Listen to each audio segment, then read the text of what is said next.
Olá pessoal, sejam todos bem-vindos à nossa aula de número 4. Nós vamos tratar hoje aqui rapidamente sobre a NBR 5462, tá? Não sei se vocês já ouviram falar dessa NBR, que trata sobre a confiabilidade e manutenabilidade, alguns conceitos que nós vamos ver hoje aqui, tá? Bom, mas é o seguinte, por que temos que fazer manutenção? Essa é uma boa pergunta, né? Parece às vezes óbvia, mas na verdade nem sempre é tão óbvia assim. É o seguinte, à medida que o tempo vai passando, né, cada parte de uma máquina, um equipamento, ele sofre o quê? Ele sofre desgaste, né, durante a operação. E esses desgastes, eles vão provocando vários tipos de problemas, né? Abrasão, por exemplo, corrosão, aí vai, erosão, contaminação, erro, um dano qualquer, tá? Só que esses desgastes, né, eles têm um determinado limite, e esse limite para cada equipamento pode ser que uma hora ou outra ele pode ser ultrapassado. E aí, quando esse limite é ultrapassado, o equipamento ele acaba quebrando, né? Literalmente, ou parando o processo, enfim. Por exemplo, na indústria, o processo muitas vezes é contínuo, né? E aí, quando ocorre um problema desse, geralmente você vem, ele é ocasionado, né, por esse desgaste desses equipamentos ou dessas máquinas. Então, a manutenção ela é a única atividade, tá, que é capaz de corrigir esses desgastes sofridos pelas máquinas e também os equipamentos, claro, né? Por quê? Porque ela consegue restaurar esses desgastes, né, à condição inicial desses equipamentos, mantendo os mesmos em níveis satisfatórios que garantem a operação de uma determinada planta, né? Seja ela uma planta industrial, enfim. Então, a manutenção ela tem esse viés, tá? De restaurar, né? E colocar muitas vezes até esse equipamento na condição inicial que ele tinha, tá? É, muitas vezes no processo, quando se quebra, né, um determinado equipamento, leva-se um tempo considerável para restabelecer aquele ciclo do processo, tá?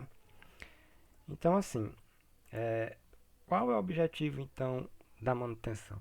Né? É só consertar? Não, né? Basicamente o objetivo da manutenção são esses três. Primeiro, é assegurar a disponibilidade dos equipamentos com qualidade no serviço. A gente sabe que ao longo do tempo, né, passou aquela ideia só de consertar, quebrou, conserta, né? Então nós temos também que assegurar a disponibilidade, então o equipamento tem que estar disponível para o uso quando ele é demandado. Corrigir eficiências perdidas de forma a proporcionar um menor custo de produção, obviamente também, e garantir a segurança de equipamento operacional e a segurança também das pessoas, claro, que trabalham na empresa. Nós vimos que os ativos da empresa são ativos de máquinas, equipamentos e também as pessoas, né? E a manutenção ela também serve para dar esse suporte de forma que os equipamentos ou as máquinas elas não tragam risco, né, à saúde ocupacional das pessoas que estão trabalhando naquele ambiente, né? Então, onde é que entra a NBR 5462? A 5462 ela trata da confiabilidade e mantenabilidade dos equipamentos. Muitos chamam manutenabilidade, outros chamam mantenabilidade. Então, mais a NBR dá esse conceito, né? Confiabilidade e mantenabilidade, ok? Ela trata a respeito dos principais conceitos e terminologias que rodeiam a confiabilidade e a mantenabilidade, tá? E dentre esses conceitos estão também os tipos de manutenção que a gente vai aprofundar depois, tá? Nesse primeiro momento aqui, a gente vai pincelar um pouco aqui sobre a NBR 5462 para quem não teve a oportunidade de entender ou até mesmo visualizar a NBR, que eu vou disponibilizar para vocês também o arquivo, tá?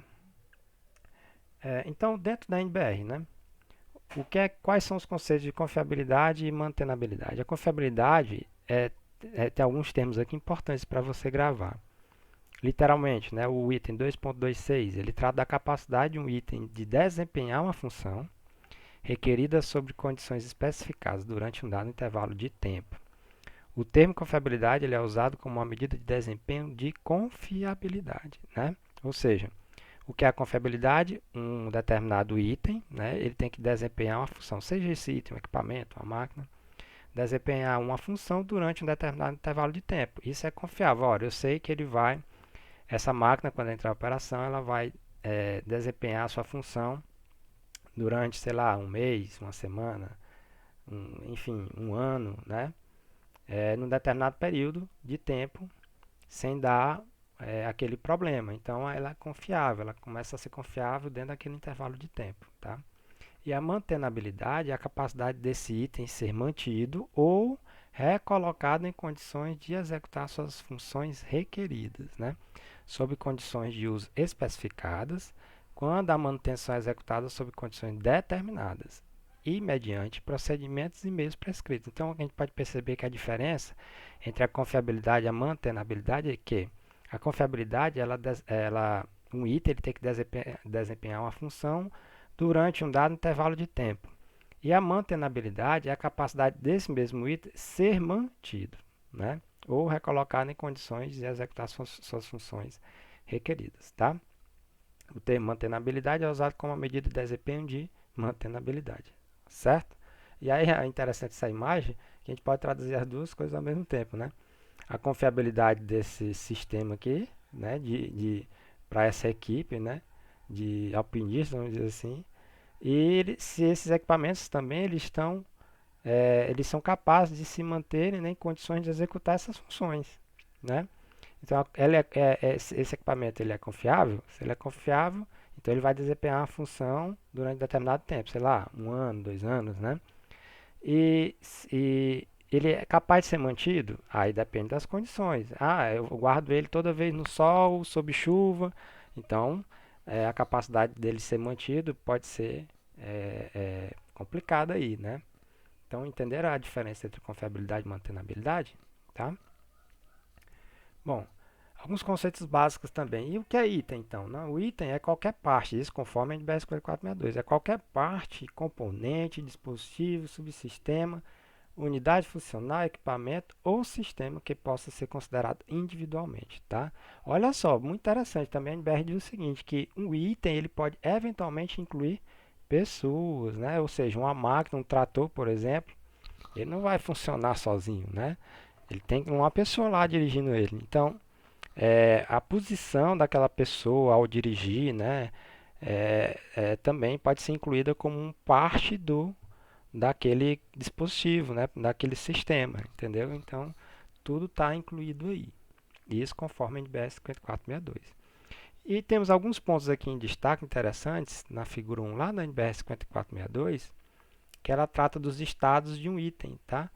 Um item ele pode ficar disponível ou indisponível, tá? O estado de prontidão é um estado de um item que está disponível, né? Mas não em operação durante o tempo requerido. Muitas vezes, um determinado, por exemplo, nas subestações, pode ser que um transformador ele esteja disponível, mas ele não está em operação. Talvez ele esteja lá disponível para o uso, né? Às vezes a carga não é suficiente bastante. Por exemplo, eu tenho dois transformadores, cada um de 100 MVA. Só que a carga é 50 MVA. Ora, não preciso colocar os dois em operação, né? Porque eu posso, se eu colocar os dois em operação, aí vem algumas questões aí, né? Por exemplo, que se dá algum problema, o outro também pode dar, né? Alguns critérios aí de disponibilidade, enfim. Aí o que acontece? Eu tiro ele de operação e coloco ele em estado de prontidão, né? Ou seja, ele está disponível, mas não está em operação. O estado livre é o estado de um item que está disponível, mas não em operação durante o tempo não requerido, né? Ou seja, esse aqui ele tem um tempo requerido. Vou deixar ele lá durante, sei lá, 2 meses, que é o período que passa a época de demanda máxima, né? Não, esse daqui não, esse aqui é um tempo não requerido, então ele está livre, ou seja, ele fica lá o tempo que ele puder, né? Ou não, né? Eu posso tirar ele também, isso aí sem problema nenhum, tá? O estado de ocupação é um estado de um item quando ele está desempenhando a função requerida, ou seja, ele está em estado de ocupação, muitos chamam também mais, é mais comum chamar em estado de operação, ou seja, realmente, no caso dos transformadores, tem aquele lá que está dentro do sistema, ele está em operação, tá? Então, tem alguns pontos interessantes dentro da NBR, você pode verificar essa diferença entre esses pontos aqui. Mas tá, o que são falhas então? Qualquer produto ele está sujeito a falhas, né? Em alguns produtos esse efeito, né, o efeito das falhas, ele pode ser muito desastroso. Por exemplo, uma operação de aeronaves, né? Uma falha lá num avião, não uma, claro, né, mas várias consecutivas, pode ocasionar num evento aí muito desastroso. Eliminar ou reduzir falhas potenciais, elas implicam em mais o que? Ó, confiabilidade, tá vendo? Isso aqui é uma vantagem competitiva. Ora, você tem um equipamento que você, por exemplo, você como consumidor tem um equipamento que ele dá problema, por exemplo, o celular, ele dá problema na bateria e o outro não dá problema na bateria, né? Digamos assim. É, e aí o que acontece? Eles estão de preços bem próximos, bem parecidos ali, né? Pra gente não dizer, um é mais caro, outro é mais barato. Mas eles estão com um preço ali bem razoável. Mas o que é que você vai escolher? Aquele que tem uma maior bateria, né? Que dá menos problema. Então, no mercado, isso é a vantagem competitiva, claro, né? Para as empresas. Então, elas vão vender mais aquele seu produto. E a gente tem vários tipos de falhas, né? Eu vou citar algumas aqui, ó. Falha de projeto, por exemplo, material inadequado, layout confuso, né? Você pode verificar aqui o problema que deu aqui, por exemplo, nessa ponte, né? Falhas nas instalações e máquinas, por exemplo, umidade, falta de manutenção, né? Por exemplo, isso aqui trocaram, inverteram o caminho aqui, né? Na verdade, o cano ele ia para um lugar e o outro foi para o outro, tiveram que fazer um ajeitamento aqui, né? Falhas causadas pelos clientes, por exemplo, mau uso do produto, isso aqui tem muito também, né? Isso pode acontecer. Olha, uma coisa muito importante, tá vendo? Os ativos aqui, as pessoas, nas falhas de pessoal. Isso aqui é muito sério, trata da segurança das pessoas, né? Por exemplo, uma falta de treinamento. Muitas vezes você tem treinamento, mas mesmo assim isso acontece, né? A pessoa não utilizar um EPI adequado, fazer atividade que não é da especialidade dela, enfim. Então isso aqui tudo pode ocasionar falhas e falhas sérias, né? Como a gente falou aqui, falhas desastrosas. E falha de fornecedores também, por exemplo, a qualidade, prazo de entrega. Nesse caso aqui está bem complicado aqui o prazo de entrega, né? Se for considerar aqui, e também até mesmo a qualidade do produto, como é que isso aqui vai chegar lá no cliente, tá? A gente tem duas definições básicas para falha, tá? A impossibilidade de um produto, em todo o seu conjunto, poder realizar uma função exigida, né? E a impossibilidade de qualquer componente individual poder realizar a função exigida, sem estar afetado o funcionamento do produto no conjunto. Tá? Então, na verdade, a falha, como define a NBR 5462, é o término da capacidade de um item desempenhar a função requerida. Simples assim, né? Então, depois da falha, o item ele tem uma pane, né? E a falha é um evento, diferente da pane, que é um estado. Então, ocorreu uma falha, a falha é um evento. Mas a pane o que é? Olha, a pane ele está num estado, sei lá, um estado crítico, um estado fora de operação, por exemplo, né? Então isso é bem importante aí para todo mundo ficar em mente. O defeito é diferente da falha, né? O defeito o que é? Enquanto a falha ela é um término da capacidade no sistema de um item, né, ou de uma máquina, de um equipamento, de desempenhar a função que ela foi requerida, o defeito é qualquer desvio de uma característica de um item em relação aos seus pré-requisitos. Por exemplo, eu tenho um transformador que ele tem uma determinada temperatura e ele trabalha nessa temperatura, naquele regime padrão que ele é dimensionado, só que ele começa a apresentar elevadas temperaturas, né? Frequentemente acima da que ele trabalha normalmente. Então isso acaba o quê? Isso é oriundo, né? Acaba virando um defeito que é oriundo geralmente de uma determinada falha, tá? Então os requisitos eles podem ou não ser expressos na forma de uma especificação. Um defeito ou não afetar a capacidade de um item em desempenhar uma sua função requerida. Aí eu digo assim, o transformador era para operar a 75 graus. Mas ele está operando a 80. Tá, mas está ocasionando algum problema ali, né? O transformador está deixando de desempenhar a sua função? Não. Só que ele, ao longo do tempo, ele pode provocar um problema. Por quê? Porque ele está fora daquele parâmetro que ele foi construído, né? Então, um exemplo aqui, um ovo quando ele afunda, a gente coloca na água, ele está bom para comer. Quando ele boia, né, quer dizer aqui que ele está estragado por dentro, tá? Então, é um defeito, não é isso? Então, o defeito de fabricação, por exemplo, é um defeito de um item a não conformidade da fabricação com o projeto ou com os processos de fabricação especificados. Ó, por exemplo, o maior exemplo aqui é o recall, né? O recall dos carros. Às vezes você compra um carro e aí o carro ele já vem com um problema inerente, que é aquele defeito de fábrica, né?